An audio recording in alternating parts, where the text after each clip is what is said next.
Max Gorlin, Melbourne Football Club. You're listening to the Coaches Panel. This is Nat Fyfe from the Fremantle Footy Club. Trent Cotchin from the Richmond Footy Club. Scott Pendlebury from the Collingwood Football Club. You're listening to the Coaches Panel. Patrick Cooch from the Carlton Footy Club. It's Rory Sloane here from the Adelaide Crows. This is Tom Mitchell from the Hawthorn Footy Club, and you're listening to the Coaches Panel. Hello friends, it's MJ from the Coaches Panel. I hope you're well, and welcome to another of this redraft series where Kane and I pick a draft from the past, then using everything we know, look at how the recruiters could, should, or might have gone about redoing the AFL draft of that year. If you want to go back and see our latest episode, 2013 redraft, that is available for you wherever you're getting this podcast episode. But Kane, today we're talking a pretty interesting draft year, 2010. We'll talk about the ground rules in a second, but this draft is crucial for a number of years, but predominantly the Gold Coast Suns. This was their foundational draft that really, it actually wasn't too bad for them, really, was it? No, they did okay. Obviously, they had a wealth of picks inside the top 20, including the first three. So they had a lot of good players available. It's just always interesting when we do these things, MJ, when it all washes up, how many actually even came from the first 20 and retain in our 20. So obviously we know that Tom Lynch was a good pick in the early teens. Yeah. They did pretty well. I think the hard thing is it might have been those secondary players outside of Gary Ablett. I had a quick look at their first season stats, and Gary Ablett nearly led the club in every category. Danny Stanley was their leading goal kicker. So yeah, wow. I think all of these kids, and we've seen it now as a lot of them have moved on to other clubs, they've flourished with being in better sides. So I think that's the hard balance we're going to have to deal with, is how much of this was limited by them playing in such a poor side for so long, and how much bias do we give to teams that, you know, won a few premierships in this time, and obviously they have that to their back, but maybe their individual performances weren't as high. So that was some of the things I was wrestling with.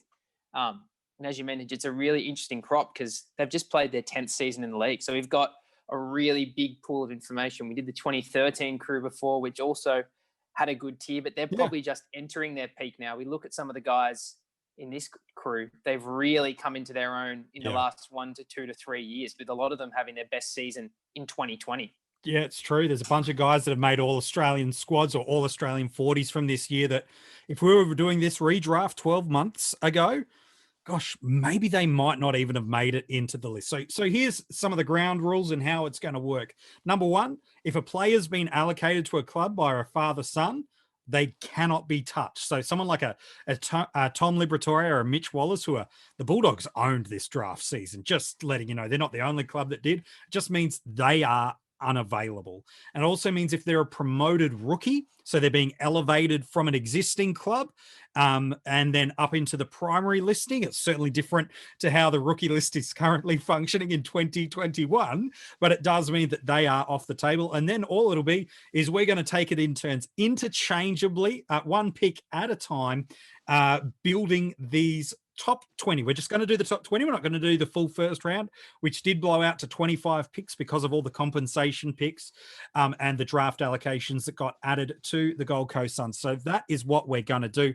Kane, because I had pick one last time, I think you're going to get the odd numbers. So you'll get the first pick in the draft, then I'll take second, and then we'll take our turns interchangeably until we get to pick 20. Neither of us has any idea what each other's doing.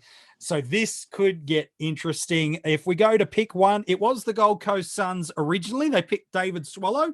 Pretty solid pick. Not a superstar, but certainly a solid citizen. But when we look at some of the names that got picked later on in the draft, in the preseason draft, and even in the rookie draft, I don't know if he's who you're going at pick one. So who you picking, Kane, with the first pick in the 2010 redraft? I'm taking Jeremy McGovern. We always love the rookie draft, and it always amazes us when we do these and we look through these, just how many good players are in the rookie draft every year. And I'm sure there's another guy that's going to be in discussion at pick two. But at pick one, Jeremy McGovern, when you're a four-time All-Australian from 2016 to 2019, and again, if it wasn't for some injuries and a suspension this year, I think his level of play when he was on the field, was fitting of another All-Australian honour. So his performances are just out of control. We know he was a slow starter. Fitness was something that people were really critical of, but when you want a person that can lock down, intercept, use the ball, he's also got that versatility that he can swing forward and get you a goal if you ever need it. We know that West Coast in their current lineup are absolutely loaded with those tall stocks. Kennedy, Darling, and the younger guys, Oscar Allen's looking really, really good. So, but to have a guy that you can just lock away and just do a job both defensively and also launch a lot of attack, you know that the Gold Coast Suns were under a lot of pressure defensively early on. But to be honest, McGovern's the type of guy that you'd be hoping in their third to fourth season, he's really coming into his own. And like I said, 2016 to 2019, 4 straight All-Australians, and he's still absolutely in his prime. I think he's the type of piece that you just build around for a long time and you never have to worry about it. He's a beast. And if you look at some of the picks that Gold Coast did try to take a little bit later on in the draft, it also makes sense into that list strategy and build as well. You look at some of the guys I'm alluding to. I'm talking about a Seb Tape. Sam Day was probably more initially picked while at pick 3, probably more as the forward, but could certainly at that stage spend some time in the defensive line as well.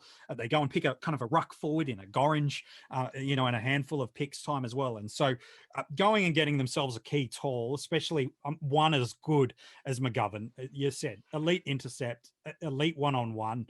I can't fault that pick. Who would have thought it? Originally picked, like you said, in the rookie draft at pick 44.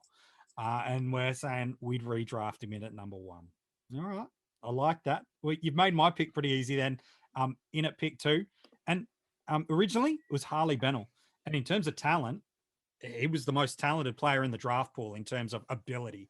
But for a variety of different reasons, some off-field, some health, we never, unfortunately, ever got to see the fullest potential of Harley Bennell.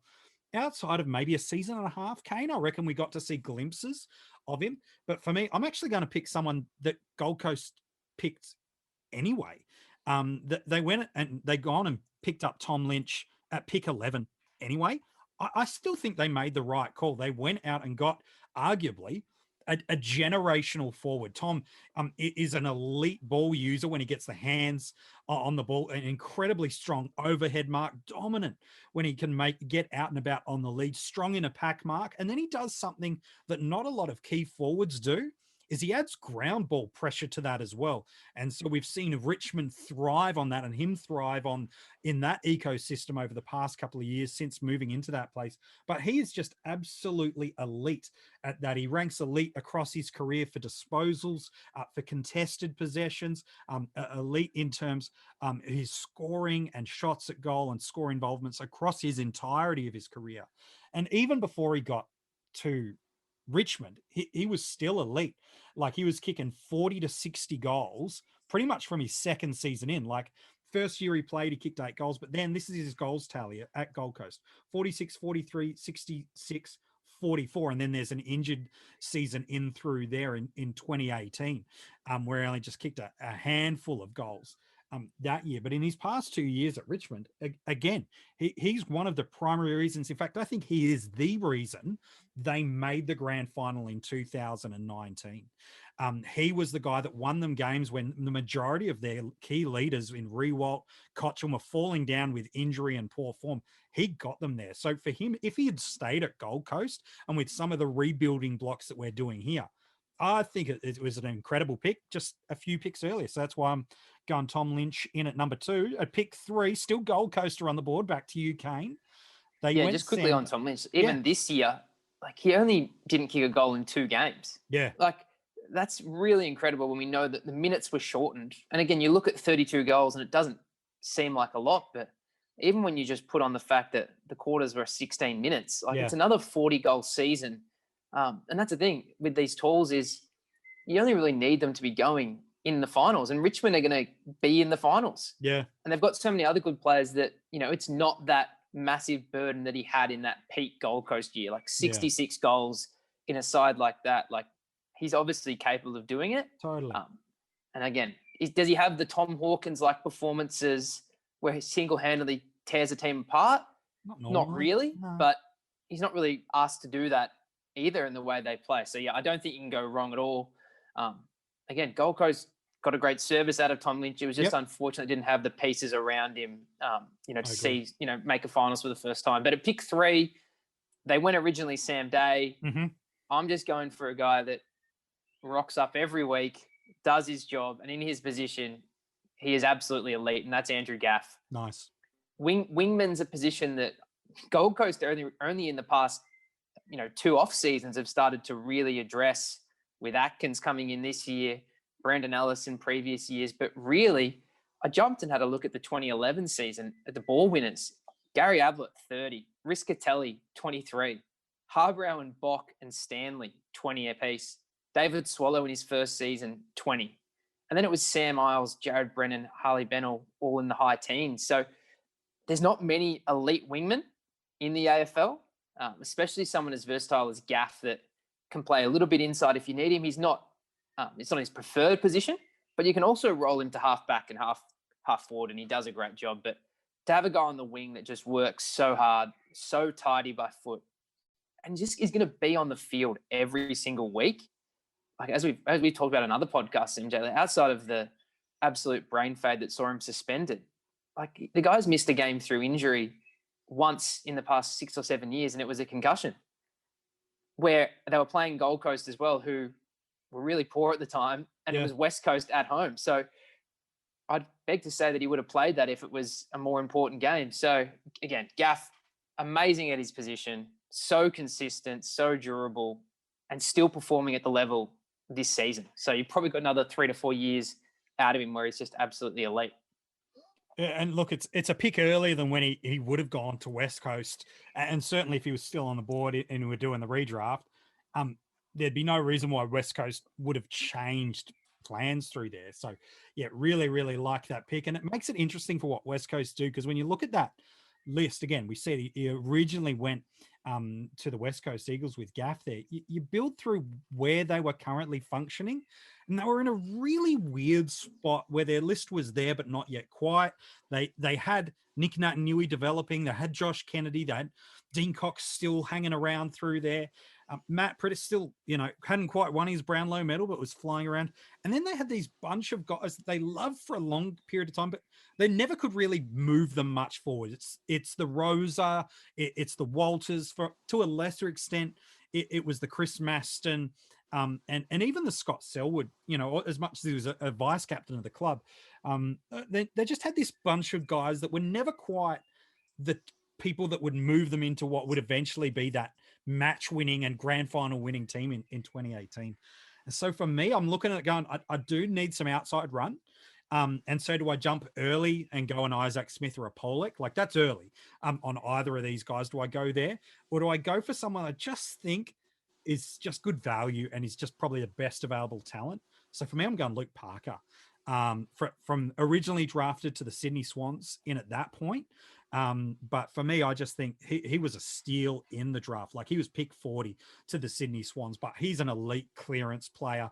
And then he does what not a lot of midfielders can do, is a damaging target both in the air and on the ground inside forward 50. And you imagine the opportunity of, say, Mark Lacroix being that lead up type player that they already had. They go and pick another kind of tall a little bit later on in this draft in a Jack Darling.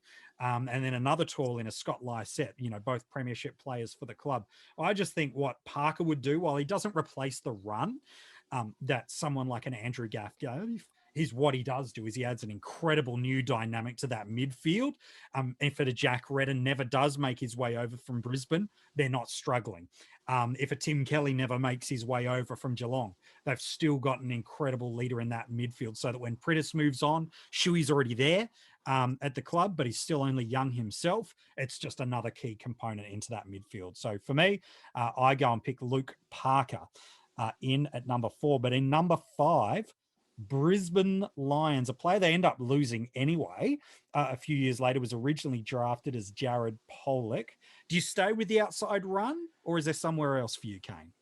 I think, again, like you said with Parker, Parker might not be the exact need they have to fill, but when you've got a guy that's such a good leader, such a good player year on year, does have some flexibility going forward. He's not a super tall player, but he's a really hard matchup forward. And when I look at who's left on the board, I think this guy especially now that I feel like we know his preferred position in the field, I'm taking Jeremy Howe for the Brisbane Lions. I think, again, similar to McGovern, not quite as strong defensively, I would say, in terms of taking on the really big forwards like a Hawkins or a Lynch, but a very good defender, great distributor.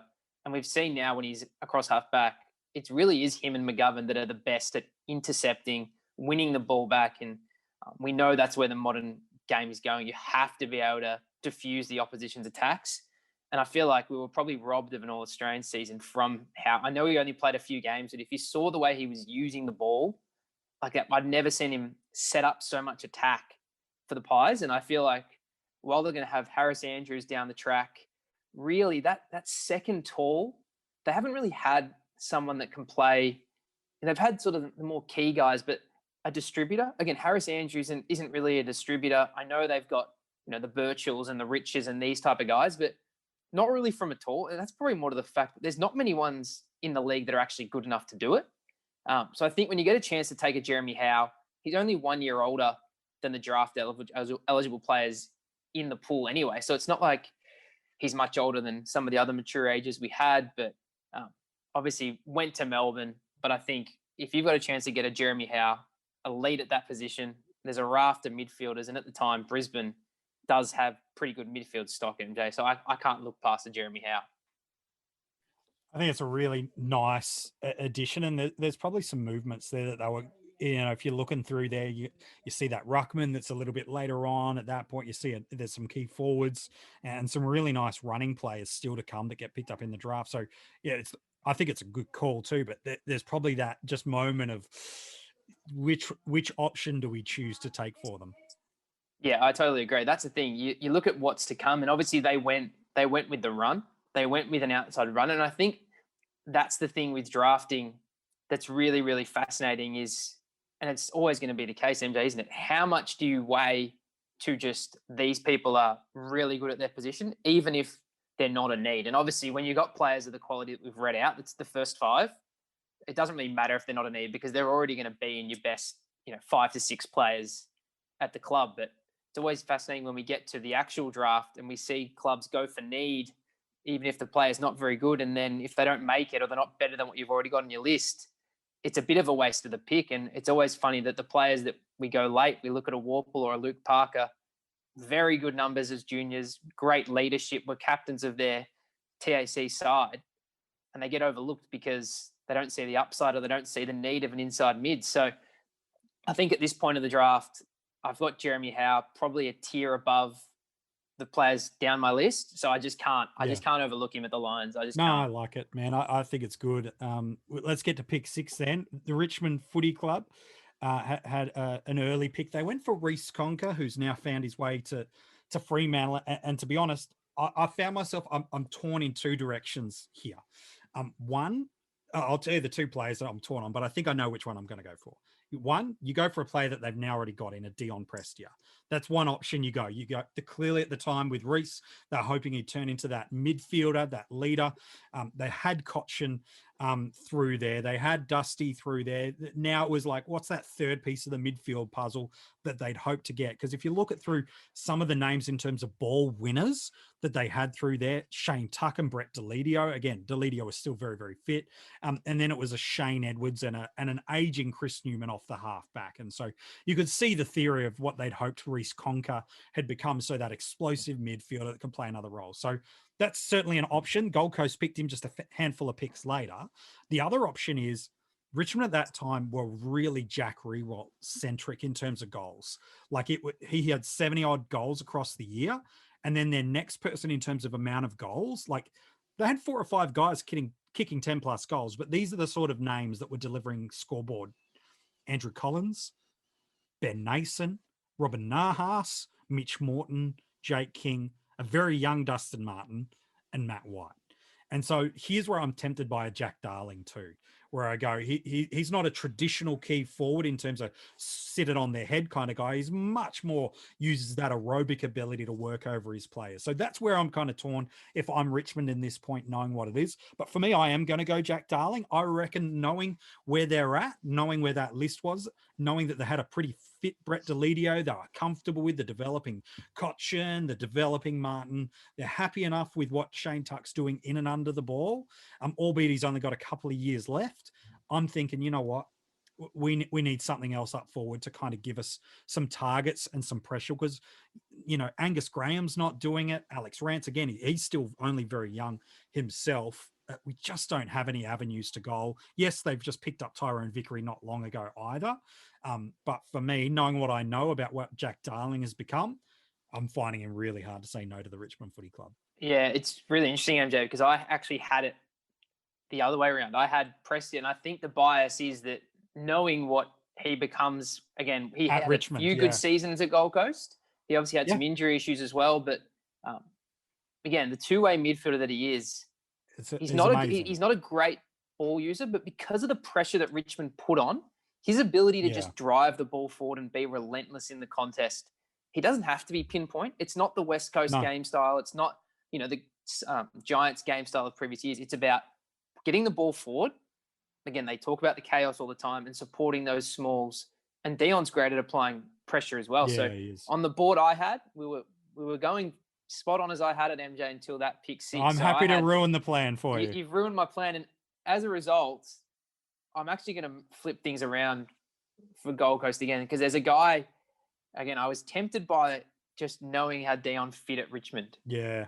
But this guy, I'm really impressed by, and I think it's the type of player that Gold Coast, and it's fun enough they actually had him, but I'd want him in the current Gold Coast outfit, and that is actually Jared Lyons. When I think about Jared Lyons, what he's become when he's been finally given an opportunity, we know at Adelaide, when he was at Adelaide, he was a half forward, and to be honest, the midfield was extremely good. They were fit for the most part. We know that Sloan was at the peak of his powers, Crouch. Brad was there as well when he was fit. And obviously had that move to the Suns, didn't work out, didn't fit in for whatever reason. But it's no surprise when he's been given the opportunity to be almost like a Robin. He's best as a Robin when you've got a Lachie Neale. And when I think that he would have a Gary Ablett for most of his career. Again, and it's similar to Prestia in a sense that it's two-way with Jared Lyons. Works really hard both ways, tackles. Again, not the best ball user. Like, he's not super, super deadly, but he can hit the scoreboard. Just a really tidy, consistent player. And when I think about what the Suns really needed, like, he's an automatic upgrade on a Riscatelli. He's an automatic upgrade for mine on a Swallow. And maybe that's because Swallow didn't have the fitness, and Dion Presti's had some injuries. But I just feel like so much of Jared Lyons' early career was just wasted not getting that opportunity. And now that we've seen him have pretty much a season and a half as a pure midfielder with consistent midfield minutes, I just think that's what Gold Coast need, is a guy that you can just tell he loves footy and he just competes every time. Like, he's a big step away from the Harley Bennells and the type of players that they had. They had a lot of flash, the Jared Brennans. But just to have that grunt, and maybe it has been filled now with the Hugh Greenwood type. And obviously Swallows probably become that player, even though I said Lyons is an upgrade, but just very industrious. Took Miller as well. Like, I have Lyons a tier above.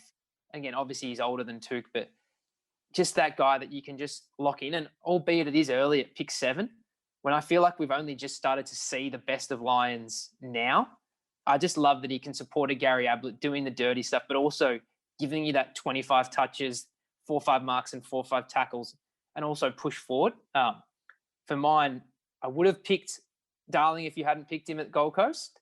And I again had that bias to Prestia in that Richmond game style. But I think for the Suns, I'd love to see what Lyons could do if he had started his career as a mid, and maybe by 22, 23, we'd be looking at Lyons having 6 or 7 seasons under his belt as an inside mid. And I think he just would be really good cultural fit for that young Suns team.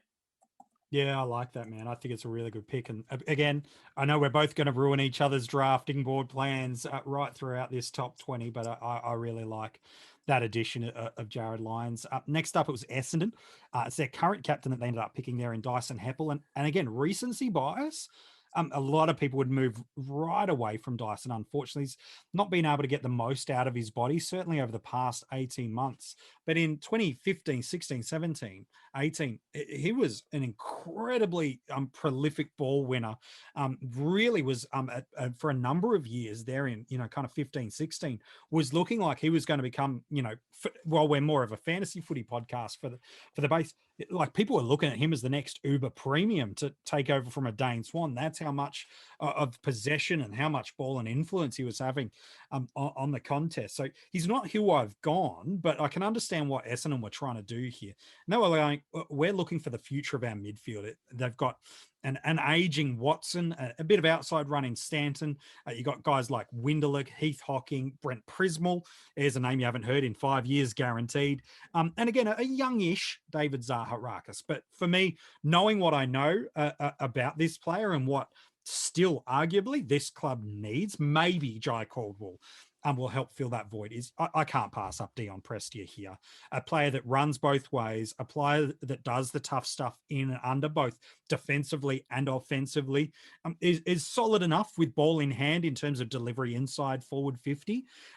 He would just add something to that young unit straight away, and probably mean if he did stay there and some of the other additions that have now come along later, I reckon he would sit perfect alongside a Zach Merritt, perfect alongside a Dylan Shield, because while he's not that in and out Beast Watson style player that's there, he would have complemented that midfield beautifully then, helped them get through a really difficult period with the drug saga, and then set them up for success for the next couple of years. So for me, Prestia probably unlucky not to go 2 picks earlier to Richmond, and as good as Heppel was, and still, I think can be if he can get back to some full health, I can't pass up on Dion Prestia for me in at number 8.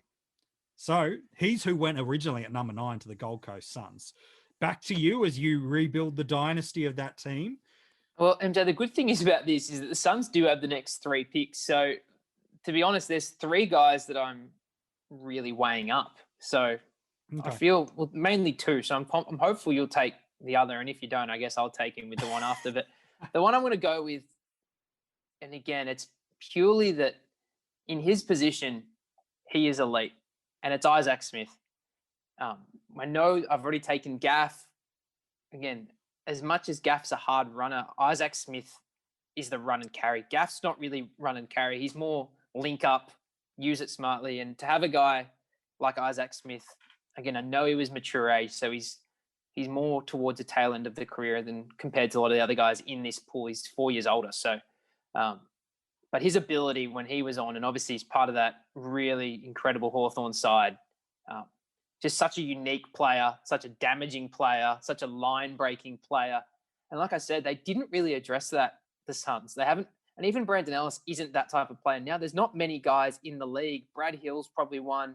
Whitfield, when he plays on the wing, is one as well, who has the mixture of pace, endurance, ball use. I know Brad Hill doesn't get it probably enough, but Isaac Smith is extremely elite. I mean, I think I've got Gaff and Smith working both ways.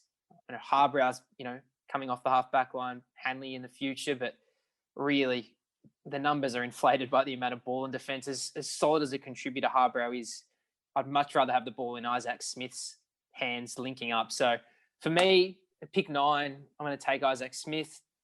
I like it. Just again, he went at pick 19 originally to the Hawks, but I just love what he brings. And I think there's a lot of teams that have been searching for a player in the current AFL. We've seen a lot of people try it as wingmen to try to harness what Hawthorn had with Hill and Smith. And I just can't pass up him at pick 9. Well, you imagine someone like a Gary Ablett, who again, and even this year was still pretty darn good, but back then Pete Gary could do anything and everything, in, out, finish, forward, back. But you have that developing outside ability on either side of guys that would just run all day, that can pick up off the rebound in Gaff, and also now Isaac Smith. That just allows Gary to be, mate, burst from stoppage, win it at the stoppage. And then if that your elite ability, or you find yourself getting tagged out of the game, you've got these relief options on the outside. Like, yes, you missed some X factor with no Harley Bennell, but gosh, in terms of dependable running players that can use the ball pretty well by foot, they're pretty well set up, Gold Coast. Yeah, and that's the thing that's interesting, MJ, too, is he's not a kid as well, which I actually think for the Gold Coast situation you were in, would have helped. You bring a 22-year-old in. I know he's playing in an Incredibles team, so the numbers and the Hawthorn game style are clearly going to help this. But his first season, he played 16 games, averaged 19 disposals, and kicked a goal and a quarter a game. Like, that's a really impressive return. If you can have 20 goals from the position he was playing in the side, like, he's just so damaging. And you look at his career, the lowest season he had disposal-wise is actually this year when it's reduced minutes. So if I have to take that out, he's pretty much been a 20 to 23 disposal player year on year for 10 years. And we know that in that, there's a lot of meters gained. There's a lot of scores created. And as I said, I think that maturity would actually have helped balance out that list of the Suns. And again, it's not the Jared Brennans and the Riscatellis that I've been harping on about. It's actually more what the Giants went down with the Callan Ward age, the Phil Davis, filling that bracket of guys that are mature, have also, while not played at AFL level for Smith, played a lot of footy.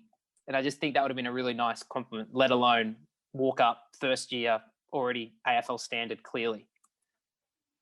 Yeah, I really, really like that pick. I think it's a really good, solid option for them. Isaac Smith is a win. I don't know if I'm going to ruin your plans, but I look at what Gold Coast originally did with their picks, and we've said it right at the top of the episode. They actually, for the most part, didn't get it too far off. Probably maybe Tape and Day were probably the biggest quote unquote misses for say, and Day's perfectly fine. He's not a top 3 talent in terms of what he's proven to be, but he's still on the list, still delivering, still a reliable option for them up front. But for me, they went and got Daniel Gorringe, who was that kind of ruckman, and they'd hope they'd take some time forward. For me, the best ruck that's sitting there, I'm going to keep with that mindset. Scott Lysette, who the West Coast Eagles originally drafted around about 10, 15 picks later. I think it was pick 29. West Coast originally got him. I think I'm looking at, I know Zach Smith is sitting there on the list as an option that they've had. But for me, I go, okay, have we got the key weapons down forward? Yes, we got a Tommy Lynch. Now, knowing what the game has evolved into and what we're going to get out of Lysette is I'm going to get a warrior who's going to give me an option every single week. He's not the best ruckman in the AFL. He's not even in the top 5. But what he does do is he gives me a contest. He's reliable. He gives me something, and he fits into that list profile of what we're building here. Gold Coast, as you've said, they've got Gaff, they've got Smith. The outside wings are okay. They've got a really nice secondary Robin, as you've called him, in a Jared Lyons. They've got McGovern as that kind of tall/intercept defender and that tall forward. The only real missing piece is, could I go back to the midfield again?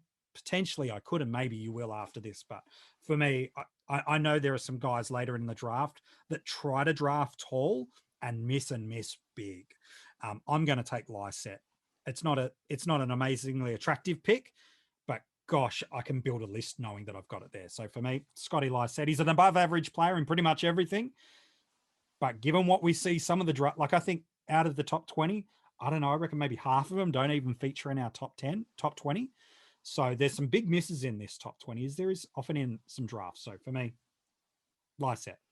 I think that's what hurt. I think that's what hurt the Suns, MJ, in this draft, is that you can see what they're trying to do. They went Swallow, Bennell, Day. Yeah. Now they go Caddy, Prestia, Gorringe, Lynch, Tape. Like, they're trying to have that balance. You know, they've got an inside mid. They've got a bit more of an explosive inside-outside mid in Bennell. Obviously, a big, tall hybrid in Day. Couple of talls. Like, they would probably have felt like, you know, they probably had a Brodie Smith or a Ben Jacobs or Sean Atley, guys that had really good junior careers. They probably would have had them, but they probably thought, we've already got a lot of these type of guys. Yeah. So that's where I think, unfortunately for them, like you said, the tall stocks in this draft really, especially in the first round outside of Lynch, they've all really been busts or extremely, average, making up the numbers, your 20th to 30th type of guys on a list. And that's what that's where I have Sam Day. He's, would he be in many best 22s in the AFL? Probably not. But that's the thing that, they went down that path and it didn't work. So just want to recap before this next pick, what we've had the Suns grab so far. So McGovern pick 1, Tom Lynch, Andrew Gaff, Jared Lyons, Isaac Smith, and you just took Scotty Lysette. Yeah. So we're about to have our 7th pick, and it's going to be pick 11. Who originally was Tom Lynch, by the way. Exactly. So they've obviously nailed that, and he's well and truly gone off our board. And again, there's a few different avenues that interest me here. Obviously, I've got 2 wingmen, albeit 2 really different wingmen. Yep. There's one guy that's already was gone in the real draft in Dyson Heppel that intrigues me, and the other one that intrigues me is a Sam Menegola, just because I know the versatility that he can have. The hard thing is I've really locked in an Andrew Gaff and an Isaac Smith. Yeah. And as versatile as Menegola is, if you've watched him play, his best position is on the wing. When he can run super hard, great build, great mark, tidy disposal. So for me, I'm just going to reinforce that engine room again. And Dyson Heppel, I think we just forget, don't we, MJ? Yeah. We're so biased to the recent years. And again, we know that he was robbed of a season for the drug scandal. He's already an All-Australian once, but you look at this disposal count. First year, 21. Second year, 21. 24, 28, 26, 26, 27, 26. And in that time, MJ, the lowest games he played in a season was 18. Yeah. And it was 2019.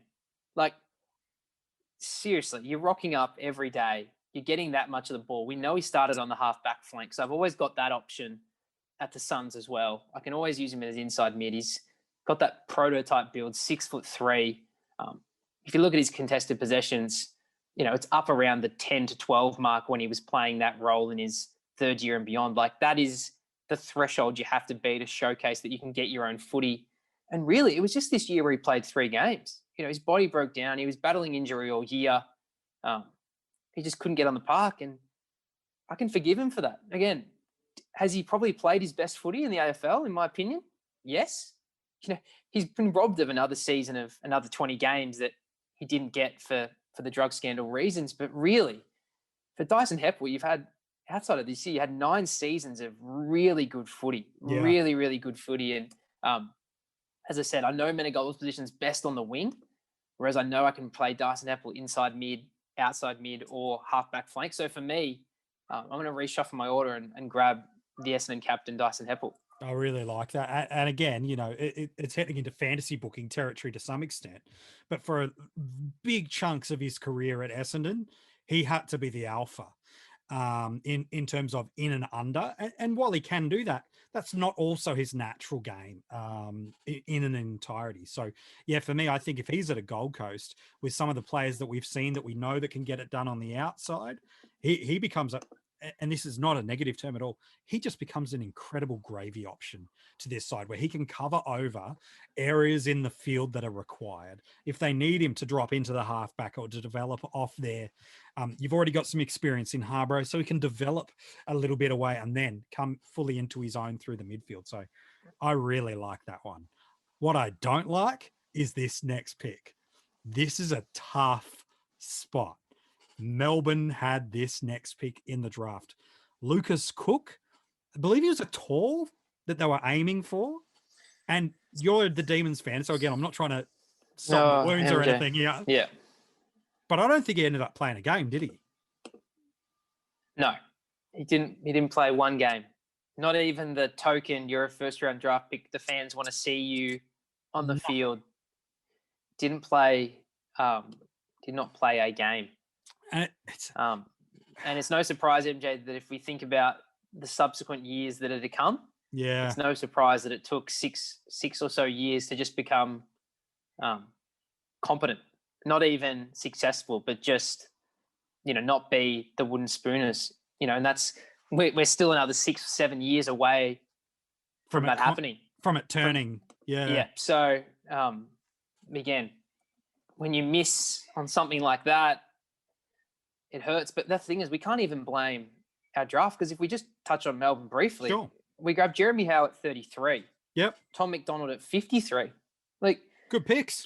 You've plucked two guys that, again, at their best, really, really good players. So yeah, you can't say that, it was just drafting. It's, it was obviously a huge array of factors, coaching, development, all those sorts of things. Culturally, it was inept, and the results showed that. But yeah, especially in this day and age, MJ, especially in 2020, you can't miss that bad on a draft day. And there was no constant ACLs or anything like that. No. It wasn't like his career was ruined, and it was just really, really bad luck. Yeah. Just unfortunately for Lucas, he just wasn't at the level. I think that's the case. And you look at the Melbourne list, like there are some good players still on the board, like some really high quality players, but there's gaps everywhere on this Melbourne list at the moment. Again, and don't forget as well, the year before, Melbourne's just been given an extra pick, and they've grabbed Scully and Trengrove. So again, they're really in this period of having these picks. Yeah. Look, you've got Brad Green, who's arguably the only avenue to go on. Lyndon Dunn and Liam Jarrah's showing some potential. Unfortunately, that doesn't last long, but we're seeing some potential through there. Through the midfield, it's Cameron Bruce. Tom Scully's had a pretty darn good first year, to be honest, in terms of what he delivers. Brent Maloney, Nathan Jones is the warrior. And then you've got a really nice blue chip, pardon the pun, defender in Frawley that's kind of there. So I think they've got a couple of options here if I'm Melbourne, I think, and none of them are wrong.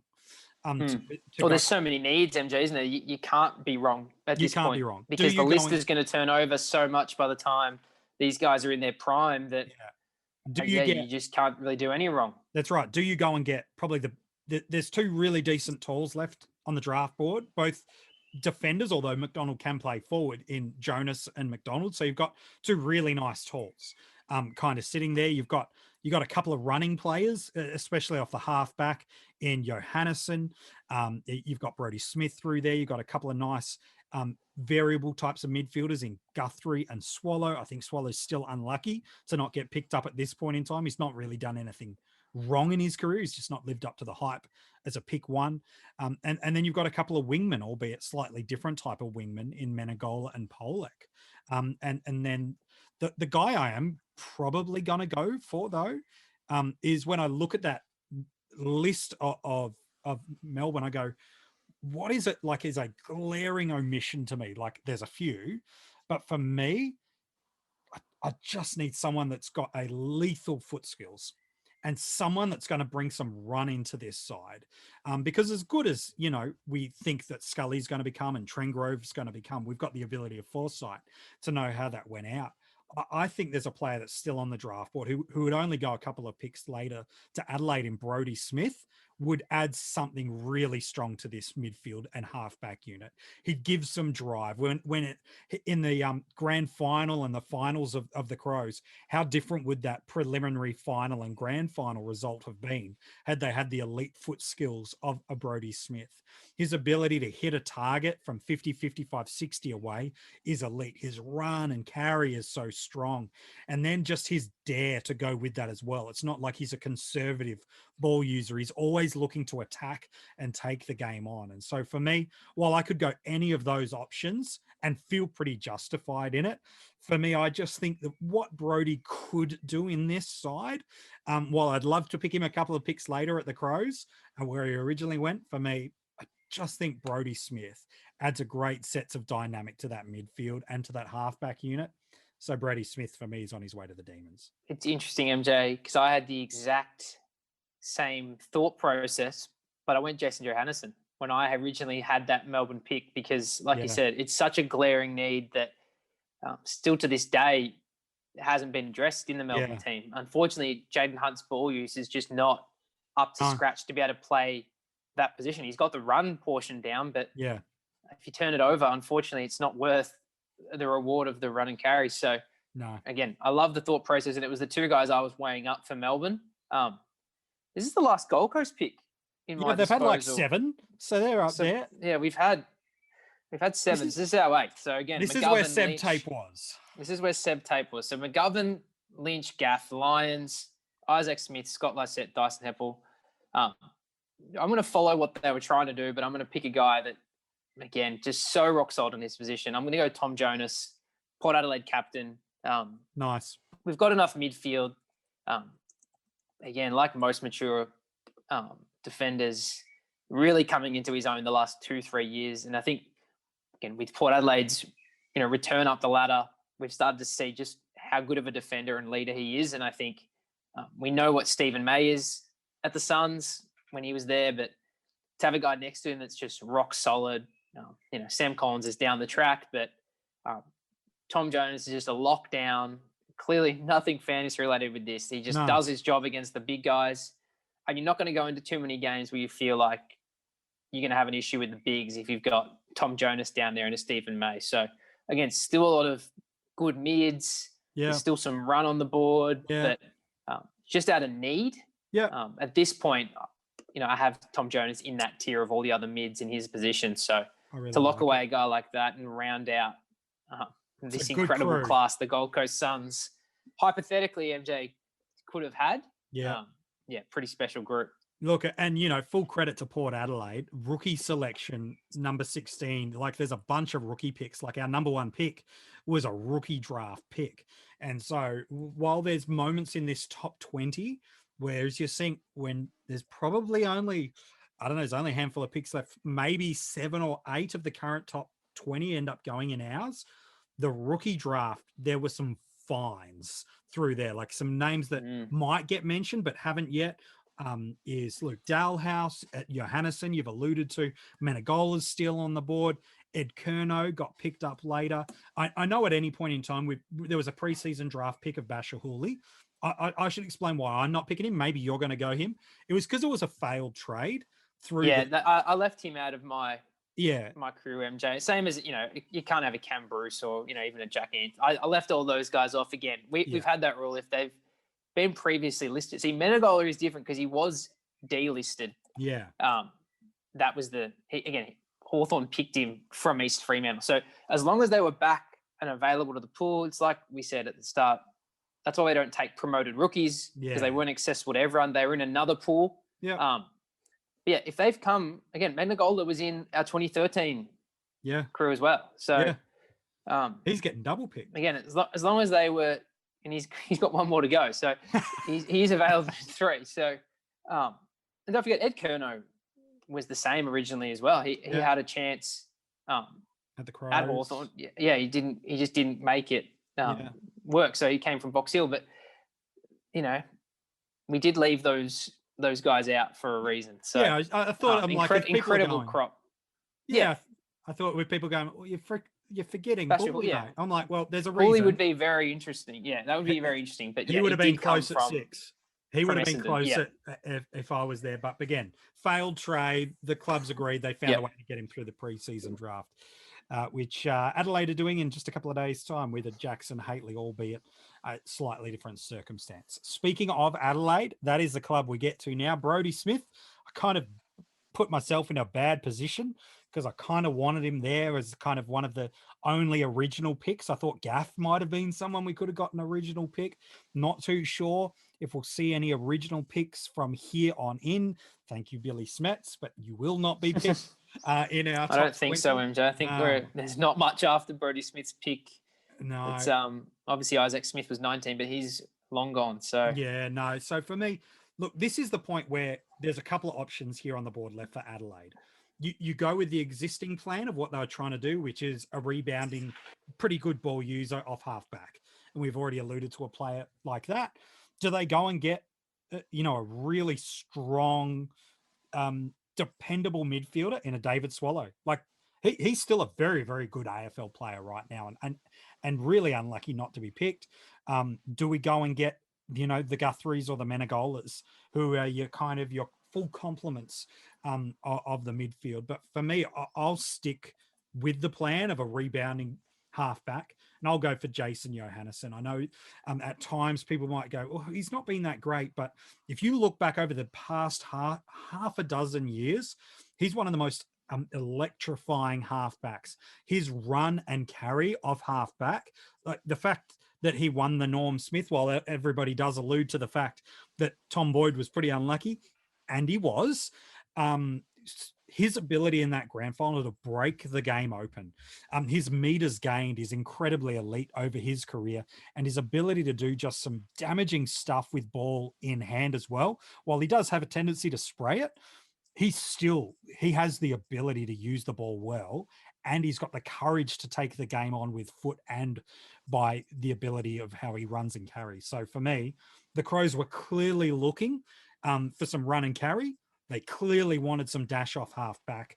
Pollock's still there, but he doesn't do much outside of the wing. So for me, that's why I'm going for Jason Johannesson. Yeah, I think it makes a ton of sense, MJ. Again, as you said, it fills a need. They clearly were addressing a need with Brodie Smith. With Brodie Smith gone, obviously, I think Johannesson adds a bit more pace. Smith probably a bit more versatility. We've seen him play in the middle, but again, we've seen that Johannesson's best is incredibly elite. It's amazing, and it stacks up on the biggest stage. So you can't ask for anything more than that. Another great pick from the Dogs, and it's no surprise that the clubs had some great picks in this draft. He was a rookie pick, 39, just 17 picks earlier. Wonder if he goes to the top 20. Luke Dalhouse is a player. So Mitch Wallace and Liberatore were obviously gifted as father-sons, and it's a decent draft haul. Yeah. No wonder they won the flag. Like it's a really nice draft haul. Yeah. For the Cats, number 15, Billy Smets is not getting picked. We've established that. What are they doing here? Are they going to get Menegola, albeit early, or are you heading it down a different route? No, I'm going to take Sam Menegola. Again, obviously the other one I was weighing up, mainly due to, again, I've seen him in the system, is Cam Guthrie, best and fairest winner, Kaji Group's medalist this year. Obviously the hard thing with Cam is was more of a role player until, this year really. And obviously he burst onto the scene this year in terms of his numbers went through the roof. Time on ground was really constant around the mid to low 70s, which is amazing for how much ball he got. But he was so dynamic when he came on the field, and he's got a great, build for it inside, outside. But I can't go past Sam Menegola. I think really unlucky to not be in the All-Australian team for mine. I know it always happens. We put a bunch of mids in the forward line, but if you want a guy that does his role, and he can do there's the pretty wing role where you get a lot of the ball, but he can do the really dirty wing role where you have to be defensive, push back, help the back line out. And again, I know he had stops at other clubs, but I think he's really found his home at the Cats. I love what he brings to the side, and I love his versatility. So I'm going to take a current Cat at pick 15, Sam Menegola. I don't think you can go too wrong with him, man. I don't think you can go too wrong. It'd be fascinating to see, had he got opportunities at the elite level at this point in time in his career too, and not had to wait, where would his evolution as a player have gone to? I still think he's obviously one of the elite midfielders in the game right now based on his last season. But, another year or two playing AFL footy, another 40 games into him, what he's done right now, it's pretty exciting to me. All right. Port Adelaide. There's a couple of current and former Port Adelaide players that have already gone and off the board. Pollock was originally picked by Brisbane a couple of years later. Do they go down that route, albeit 2 years later? It's not where I'm going to go. There's a player that they probably would have loved to have been able to still get at this point, but got cherry picked off them in Tom Jonas, who they originally got in the rookie draft. So I think they've got a couple of options for him. I think there's only really one tall left from the crop that could be considered in these last 4 or 5 picks, and that's Tom McDonald. I think he's the only genuine tall that's left that's worth considering. There's a couple of really same midfielders in Swallow and Guthrie that are there. And then you've got a wingman in Pollock, and then maybe Michael Hibberd, who was a preseason draft pick. I have a person that's not on that list, MJ, but I will hold them. I'm just saying these are some of the names. Yeah, there's some of them. It's an interesting crew. All of the names. But then there's a couple of others that might, if we're talking of names, that we could look at. There's a small forward that got picked up a little bit later in the draft to Hawthorn, South Australian boy, Paul Puopolo. Again, past year or two, not amazing, but he's there.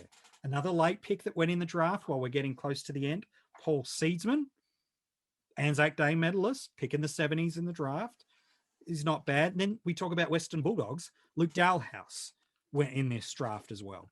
So there's plenty of really nice options through there. If we want to look at Port Adelaide, Kane Corns is far and above their top ball winner and ball user. Not far behind that, Boak, Dominic Cassisi's the captain at this stage. They've got some outside in a Daniel Pearce. And then when you look at what they're delivering up forward, it's not pretty. I'll put it that point. Jay Schultz and Brett Ebert are the only goal scorers over 20 goals. Cam Hitchcock, and then a very young Robbie Gray is all kind of through there. So you can, honestly, you can build a case, much like for Melbourne, for the key back, for the wingman, for the serviceable mid, or almost any other list to kind of go through there. For me, I've got to pick David Swallow at this point. I'm going to go for him. He's not rolled gold. He's not crazy. He's not amazing. But what he is he's a developing leader. What he is a midfield piece of the puzzle that you can move around as you see fit. And so if I'm sitting here on draft day, knowing that he's just probably had an elite season in the VFL playing for the Gold Coast Suns that year, was no wonder he was the number one pick, because he was the most promising junior flying through there. So yes, I can pick a bunch of other guys kind of through there. But for me, I'm absolutely going to go take the current Gold Coast co-captain and get David Swallow and just go and establish in that midfield unit another really strong citizen to build around. Cassisi will go soon. We know Boak has got a career year coming. Kane Corns, he's going to start to drift through his career over these next couple of years. And Robbie Gray, yes, he's evolving. Hamish Hartlett is still quite new in the club. But for me, I just want to get who I think is probably the most rounded midfielder, with the exception of Guthrie, left on the board. I think he'd add a nice mix. So for me, David Swallow may be controversial, but I've got him going to Port Adelaide. Interesting, because the next crew are really everything North Melbourne already have. For me, the next two players that I'd be really interested in if I'm North Melbourne. Yeah. Sorry, if I'm not North Melbourne, if I'm just ranking them on who I think are the best players available. Yeah. I've got Ed Curnow and Cam Guthrie, probably ahead of really everywhere else. Yeah. But I know that I've just spent picks on Ben Cunnington, Jack Zeeble. Yeah. I've still got Andrew Swallow. I've already got Ryan Bastanak. I spent a pick on last year. And you obviously, like still to this day, that's solid now, don't you? Like if you're North Melbourne, and we know that North's gonna get close as well. They're gonna have a few, prelims, and they're gonna be around the mark. So, there's something there in that engine room. I don't think the engine room was really an issue for them. So I'm not really sure. I don't really think I'm getting much of an upgrade down there. Where I probably have to go, just based on the need, is probably Tom McDonald for them. Yeah, and I'm probably gonna play him back, because again, I've got Scott Thompson, I've got Grimer, I've got Ferrito, and obviously you've got the option of moving him forward if you do need. Again, in 2011, which would have been Tom's first season, Petrie kicked 48 goals, Aaron Edwards kicked 36. This is one of his seasons where he was really handy for North, but really. Outside of that, in the tall stocks, it was a Cam Pedersen. So knowing what Tom can do sort of in that pinch hitting forward ruck role, doing a few centre bounces, pretty mobile. I think really when Tom's at his best, he can push up to the wing and be that link player, but it's all fitness based. So I think for where North's at, again, I don't think I'm really gaining much by adding a Curnow or a Guthrie, as much as I like them as players and would have them, if I'm just ranking them ahead of Tom. I think I'm just building on a strength, and unfortunately it's not a strength where they're really versatile. Again, we saw both of these guys in Guthrie and Curnow, they're really good in and around the ball. Like they're not super versatile players. Obviously Guthrie can do a role defensively, so can Ed. But as I said, are they really going to bump out a Cunnington, a Fitzsiebel in his prime, a Swallow? Daniel Wells is still going through there, and Harvey. So I think I have to take a Tom McDonald just for those key stock versatility. And we see to this day that, North's really not really settled in that field. Obviously, they've just moved on Ben Brown for various reasons, but that young core is so inexperienced. They've got Larkies, they've got Mackay's down there. Obviously, Robbie Tarrant's been terrific. But I think to have a guy like Tom McDonald that is so versatile would be really handy for North. Yeah, I really like that. I like that pick for North. You're right. Again, we think of them in the past 12 months as this struggling, stuttering club trying to reestablish their way. But right at this point in time, they are about to emerge to a number of preliminary final chances. They never really had the chance in those prelims either. For full disclosure, but to get to a prelim means your club and your list is right in that spot. And so, yeah, I think it's the right pick, and it means these final few picks we've got to go. By the way, they picked Sean Atley in at that position, who's still on the list and adding something for them. He's just never really had the season there, has he, MJ? And he shows the flashes. He's got the build, he's got the pace, but it's all just very okay, isn't it? He's probably never been a top 10 player, you'd say, in their team. He's probably never been out of the top 20. Again, there's a reason he's played so many games. He's in the team, but he's played 214 games. Yeah, and you can't say, imagine what he'd be like in a good team, because they got to a number of deep moments in finals. They were clearly a very good football team. So I just don't think we're any the wiser, MJ, what his actual best position is 10 years in. No, is he a defender? Is he a defender that, is attacking like a Smith or a Johannesson? It's just, again, he just plays, but he doesn't seem to be going north or south. He's just out there. So, again, it's hard to absolutely smash them because they've found a guy that's in the best 22. Obviously, the hard thing with Sean Atley is that when you spend a first-round pick, the expectation, rightly or wrongly, is quite high. And, again, compared to some of the guys on this list that haven't made it and literally barely played a game. Or didn't. He's better than that, obviously. But for some of the other guys that were around this mark, he'd be a bit underwhelmed. But I think Tom McDonald, fills that role and shapes up really interesting for these last few picks with Carlton, Hawthorn and Fremantle. I don't like this for Carlton one little bit. Because if Tom McDonald had hung around, he was probably the guy I would have more than likely would have been my preference. Carlton's list at this point in time, it's okay. It's okay. You're through the midfield. You're actually pretty set. Murphy is getting plenty of the ball. Judd, Gibbs are getting plenty of the ball. Carazzo is playing at times a negating midfield role, off half back. Simpson and Scotland. You've got a younger Chris Yarran, who's at times played some forward, but later on will be experimented as a player off half back, which fantasy football players will attest to. That may or may not have frustrated you at 1 year having him there. So I don't think their midfield, to be fair, is lacking for too much, nor is their half back lacking for too much. Up forward, it's probably where they are lacking. They've got an Eddie Betts who's, got a little bit of time left before he heads to Adelaide. Jeff Garlett is enjoying being second fiddle. And Jared Waite, when he actually does play, is solid. Lockie Henderson's, young and developing through there as well. So, they're not really the players that are left on the board. There's not really. The hard thing, MJ, is that in the future they are going to have a thin midfield, and they've been trying to address it for the last 3 to 4 years. So that's where I'd be. And that's where I'm heading to. And that's where, for me, the best midfielder on the board is Cam Guthrie. Yeah. And so for me, I'm taking him through there. It's not a need thing that they have at that present time. Watson being that defender that they were looking for was. But knowing Gibbs leaves later on, Judd gets injured and gets to the end of his career.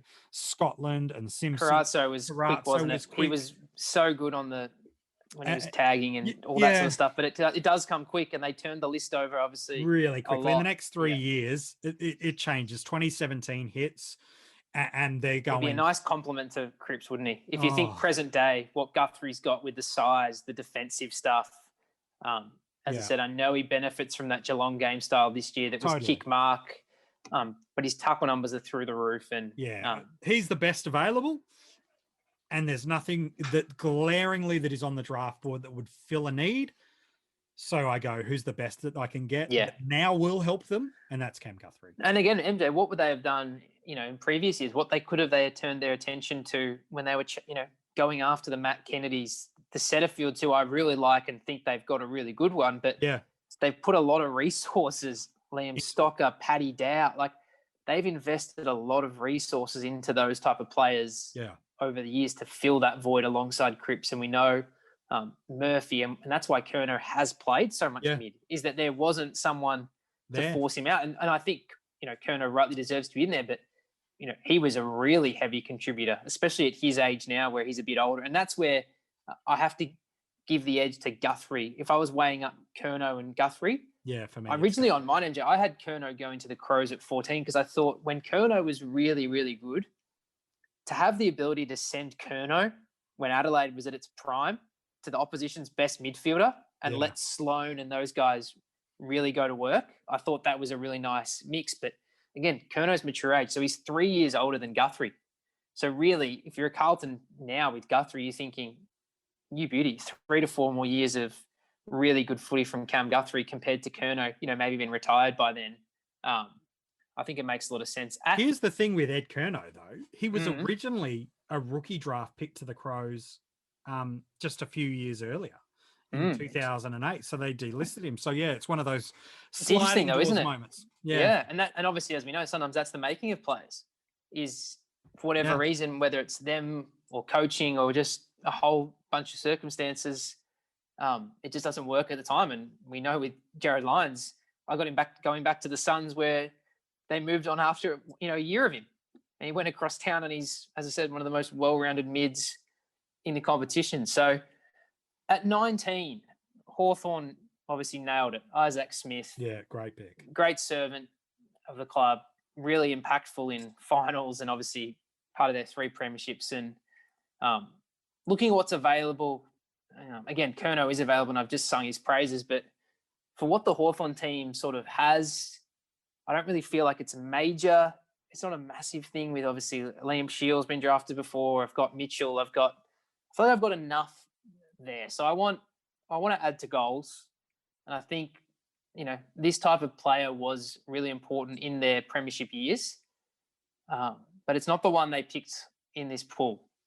I'm going with a guy that I reckon is one of the most underrated players. And I've spoken about this a lot in this draft is in their position. And I know this is the hard thing with fantasy is we look at the guys that get a ton of ball. But if you want a guy that's a small forward, and there's a few that jump out to me that are, above this guy clearly. Charlie Cameron would be above him. But if you want a guy that just kicks goals, and I know he's a little bit of a downhill skier at times, that he does get bags, and it's often against the smaller teams. But Jamie Cripps is the guy I'm going to go for. I like it. And when I think about Cripps, from 2014 to 2019, he kicked 27, 34, 28, 26, 38, and 30. He's also the 5th option. And this is where I think it's important in actually constructing the team, is it's all well and good to have guys that kick a ton of goals, but often they kick a ton of goals because they're the primary target inside 50. Like this is a guy that can be the 4th or 5th fiddle in a forward line, and he's still going to net you in these seasons pretty much a goal and a half a game. Like to have a guy that's going to do that. I know he was originally drafted by St Kilda, didn't work out. West Coast picked him up, durable, gets the job done. And I've seen him kick goals in games, really important times in the game. Like, as I said, a lot of people can kick big bags when all the ball's going through them every time. But to have a guy that doesn't need that, can really just get it done with the limited opportunities he gets. And you think about that Hawthorn forward line, again, for me, he's an upgrade on Puopolo. I know Puopolo probably offers a little bit more defensively, but I think in terms of finishing, and obviously a guy as well that is still going to be an active contributor now. Yeah. Again, Puopolo, unfortunately for him, the last few years, he just hasn't really been at the level that we're accustomed to in that Hawthorn run. Yeah. Again, you've still got another 3 to 4 out of Cripps now, and you've had another 2 good seasons of him lately. And obviously part of that West Coast premiership side, As I said, if you just got a guy that can do that with such a limited opportunity, I just find that extremely impressive, as opposed to grabbing, an Ed Curnow type that was available. Some of the other guys I was thinking, again, Dalhouse's good numbers are as a mid. I don't want him in that role. Yeah. So for me, it was, I was weighing up Puopolo or Cripps. Love Cripps a bit younger. Just think a little bit more offensively. And I said, I'm going to get a little bit more out of him as well. Albeit, if you knew that Puopolo was going to get those premierships, I'm sure you wouldn't change it for the world. But I just think long term, just going to get that little bit more service out of Cripps and probably a little bit more scoreboard impact too. Yeah, I like it. I really, really like that pick. Leaves me with the last pick in our redraft. Fremantle went Jaden Pitt. And this is, in terms of where Fremantle's list is at, probably a little bit more advanced to where North Melbourne were at, who we were talking about just moments ago. But they are on the cusp of their big finals and then their eventual grand final assault. Like they finished 6th this year, 13 wins, 52 points, right up there with Hawthorn, right up there with Sydney, and just a win behind the Western Bulldogs throughout the year. So they're right in a pretty similar mix. I'm probably going to stay in a similar vein of what they picked for the type of player. But as I look at what Fremantle are doing, like they've got Pavlich, a generational forward, who is very much strong through there. You look through that midfield in terms of who they've currently got that was there and was driving stuff. Mundy and was well and truly the leader through there. Barlow ended up getting rookie promoted later on this year in the draft. They've got some great guys off the halfback. They've got Duffield. Broughton was certainly there. Stephen Hill was that elite ball user in and around through there. So I do consider if Guthrie was on the board, I would have picked him. I do consider Curnow, but I think I've got a Ryan Crowley on the list who does a very similar thing. Then do I look at a Michael Hibberd? Well, no, I don't really need the rebounding defender. What is it? For me, like I said, I'm going to go for who I think's the closest best match to him. And it's Jared Pollock. I think he'd actually fit pretty nicely on that other wing alongside a Stephen Hill, who we know later on in his career gets injured. But what Pollock does is, yes, he is very one-dimensional at what he does in the sense of he's attacking, he gets into space, and he's a ball user. Is there much else he gives you than that in a game? No, there's not much else he gives you. But for me, what he does do is he is elite on the outside, and this midfield needs some elite outside skill, Kane. Can I throw another name at you that I was considering for this pick for Fremantle? Knowing, as you said with Curnow, is like, again, it's great because you have longer service at him, but when Fremantle were really in amongst it, it's probably not a value add to what they already had.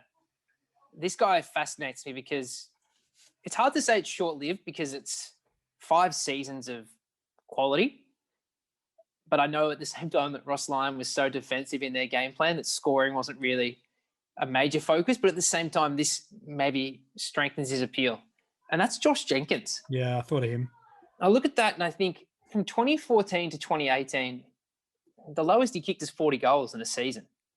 And again, part of the reason he kicked so many goals is because Adelaide was so attacking. Yeah. And obviously Fremantle, he's not going to be given that opportunity. But the thing I really like about Jenkins is it's great support for Sandilands, for starters. Again, Pavlich, you've got there. McFarlane, you've got there at this time. But also what I love about it is great contested mark for Jenkins. And the way the ball was coming in, to have a guy that can be that outlet and take those grabs. Yeah. I just think, is that something that they could have used, in those seasons? Is that something they could have used? And obviously anyone can use 40 goals. Of course you could use 40 goals, but to do it for 5 years and for it to line up with the years that, really suited their assault, you can't tell me he's not a direct upgrade on Kepler Bradley, who they had in the team in 2011. Again, Michael Johnson was a swing man they used at times. McPhee was there as well. Yeah. Yeah. It just wasn't super pretty. So I think about, when they're making this charge, and as I said, I know they're extremely defensive minded. Like it's not massive, but you've got Hayden Ballantyne kicking 49 goals in 2014, Pavlich kicking 46. I just wonder with what Jenkins can offer, and as I said, it probably is short-lived, just the way it's turned out and the game's revolved for him. But I just wonder, MJ, again, it's always one of those things when you get so close.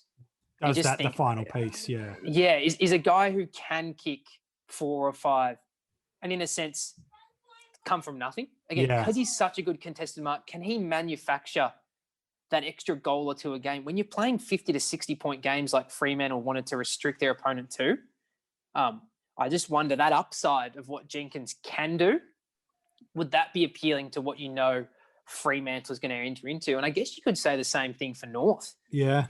Again, we went for Tom McDonald was the person we ended up going, but Josh Jenkins has had, if you want to stack up good years, and I'm going to say if you're getting 5 good years, like Josh Jenkins' 5 good years are very good years. Yeah, very he's good sort years. of 15 to 18 or 16 to 18 incredible. Is really good. Yeah, really good year. And one of them was, sensational in terms of goals. Again, I wonder with teams like North and Fremantle, again, that didn't quite get that final hurdle, having a guy that can, as I said, can create his own opportunities just by his contested marking and also chop out in the ruck. I just wonder if you'd take that upside as opposed to the really rock solid Ed Kerno, or as you said, the Pollock in what he does. Again, he's got some flaws, but still a solid player. Like again, on a wing, I think we've all forgotten how good his last year at Port was. He really was a solid player. And again, can you blame a guy if you're going to get someone's going to pay you double the money and do the same job? Yeah, he's been a victim of going to North Melbourne and not working out. And obviously, there's a host of circumstances, but he is a solid player. Yeah, he is AFL standard. So I just wonder for what Fremantle, how close they got, if they might think about a Josh Jenkins just for that potential. I think they do. And then I also think they look at some other guys that could still have helped them, both Dalhouse and Puopolo. I was going to say Dalhouse and Puopolo. Both would have been right in the mix. Ballantyne. And Chris Mayne's still there especially both of those guys, the attitude, it's not so much arrogance, but it's for smaller guys. Yeah. They are not afraid to put on physical pressure. Correct. Off the ball, harass people. And it was sort of on brand with Fremantle, wasn't it? We know those big finals, the Ballantynes, the Crowleys, they had some guys that had some aggro, intimidating. And I think both of those guys would be fascinating. Again, I don't think you can go wrong with any of those 5 or 6. I think those guys, again, if it lines up, again, the other guy that if you're talking about stuff lining up, if you can line up Harley Bennell's best ability with Fremantle's runs, again, he's the type of guy that can kick 10 goals in a final series. And that was why they got him, wasn't it? It was that's through there. So, and it would have been, the correlation would have been quite similar in terms of. But that's the thing, MJ, isn't it? When you look at this crop, and we spoke about a Sean Atley, we spoke about a Sam Day and maybe a Reece Conker, and a guy that didn't even get mentioned at pick 7 was Josh Caddy. Yeah. I think you find that when you've got guys that are just sort of guys, they're not really super impactful, even in their best seasons. They're just solid AFL players. They play every week, but again, they're not determining results. I always find it fascinating how you balance up those guys with a Josh Jenkins, with a guy that, for 5 years was impactful, really good, part of a great team. And then they just go by the wayside. Yeah. Again, I find that interesting. Michael Hibbert as well, probably more a victim of just hasn't been himself. And by that, I mean his last year at Essendon, his first year at Melbourne. Yeah. Had that run and carry dash. Again, maybe it's just age, it just fallen away. But he was another guy that was sort of in my pool of players that I was constantly thinking, there. Where does he upgrade a team? Where does he really strengthen? And he obviously didn't make it in my team in the end, but probably doesn't have the superstars, does it, NJ, this crop? Well, you contrast that to 2013. And again, these are guys that there's no more potential for them probably to fulfill. You get outside of probably Luke Parker at 4 is I've got Howard stretching it to 5. Howe and Darling are in a case of their own where their best is as good as anyone, but their worst is, well, that's the thing, isn't it, MJ? Is that for Howe, really runs on the board as a defender. He hasn't had many seasons. 2 or 3. Because really, it was something he was trialled at Melbourne, and then obviously he moved on to Collingwood with the promise that he would not be playing as a defender, and then very quickly was convinced that it helps when the team's doing well. So I don't blame him that this is actually a preferred position. But in terms of what McGovern's done, or obviously Tom Lynch is a forward, Gaff's a mid, Parker's a mid, and again that's probably why I just have him ahead of Darling, is that Darling's only really had 2 seasons where he's been really good. Obviously, the good thing for him is that it's been recently. It's not like some of these other guys where it was year 2 or 3 they had their best year. Totally. And now they're falling away. And they're just rare, aren't they, those big forwards? And it's amazing when you've got a guy like Kennedy next to him, how much he started to really shoot through the roof with that compliment. But I think from really Darling, again, just because he's a key, like Lyons, Prestia, Smith, Lysett, Heppel, Brodie Smith, Jonas, Johannesson, Menegola, Swallow, Tom McDonald, Guthrie, Cripps. Like, you're probably not feeling too upset, are you, if you had pick 19 compared to pick 10? Like we said, I think there's 7 of the original 20 that we've picked. Maybe 8 if my math's crap. Yeah, well, the only one, I had Swallow made the cut, Gaff, Heppel, Prestia, Lynch, Brodie Smith and Isaac Smith. So it's funny, isn't it, MJ, as we're on the dawn of another draft in season 2020 that we're talking about an Essendon team, for instance, that have 3 picks in the top 10. And of our top 10, I only had 4 players really making it. And I would honestly say that only Andrew Gaff's a consistent star. I'd have Heppel and Prestia as very good, and Swallow's probably just good. Obviously, injury affected him, and he plays at a team that hasn't won a lot. But it just always makes you wonder about the value of picks. And I do feel like the kids now are a lot more ready. Like, you see some of the crops we've come through. The 2018 crop, for instance, I can probably already tick the first 7 easily and say they're going to be, at worst, a B-level player. Because that's the thing, isn't it? Everyone thinks first-round pick, we're getting an A player. Like, of this list, the A players, only Gaff came in the top 5. Yep. Like, McGovern rookie, Lynch 11, Parker 40s, Howe 30s. Like, it's not as obvious. And even Prestia and Heppel, as good as they are, they're not real game winners. They're very good contributors. They're in your best 10. No doubt. Absolutely. And Brodie Smith and Isaac Smith the same. But you can't waste a pick in the AFL now, can you, MJ? Even if it's a rookie. They're all, and I'm sure they say this internally, they're all as important as the other one. They don't care if we find a player at pick 1 that's the best player, or if we find a rookie like Jeremy McGovern. And that's what I always find interesting. And we talk about trading, and we've seen big deals like Jeremy Cameron, and people get blown away by 3 first-round picks being involved. There was plenty coming back to Geelong as well, mind you, but for proven AFL performance, peak of their career. These type of things always just remind me about how much of a lottery these picks are, especially this year in 2020, MJ, with Vic Talent not playing a game. Yeah, it's going to be fascinating. It's going to be very interesting to see. But do you agree or disagree with our list, friends, the coaches panel? You can let us know and have your say. We'll be back to maybe do another one. Maybe. If not this year, definitely we'll do another one for you in the off-season. Still plenty of stuff landing through at coachespanel.tv. And for our fantasy footy friends, which, let's be honest, it's most of you, that's why you follow the coaches panel, still plenty of stuff planned for you coming up through the off-season. Enjoy your week. We'll chat to you soon.